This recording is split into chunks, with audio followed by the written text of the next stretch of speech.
কিছু কিছু মানুষ বলে মানুষকে মন থেকে বিশ্বাস করলে নাকি মানুষ ঠগে না। সত্যিই কি তাই? অনেক সময় তো আমরা মানুষকে মন থেকে বিশ্বাস করেও ঠকে যাই, তাই না? আর এই বিশ্বাস অবিশ্বাসের মাঝেই জীবন কিন্তু কেটে যায়। যাই হোক, আসসালামু আলাইকুম, কেমন আছেন আপনারা সবাই?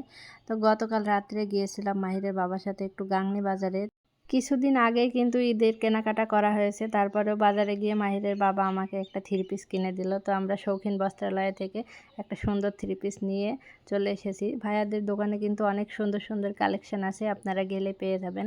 তো এই যে চলে এসেছি ফুচকার দোকানে, কারণ মাহিরের বাবার সাথে বাজারে আসবো আর ফুচকা খাবো না তাই কি হয়? তো দেখেন ফুচকা দিয়ে গেছে, কি সুন্দর ডেকোরেশন করে দিয়েছে। আর এই ফুচকাটা অনেক মজাদার ছিল। গতদিন যে ফুচকা খেয়েছিলাম সেটা খেয়েছিলাম বটে, কিন্তু অতটা তৃপ্তি সহকারে খেতে পারিনি। তো এই ফুচকা খাওয়ার রিয়াকশন দেখলে আপনারা বুঝতে পারবেন যে ফুচকাটা কতটা মানে আমি তৃপ্তি সহকারে খেয়েছি। আমি খাচ্ছিলাম আর মাহিরের বাবাকে বলছিলাম অনেক মজাদার, ওই দোকানের চাইতে খুবই সুস্বাদু হয়েছে, এটাই বলছিলাম আর কি।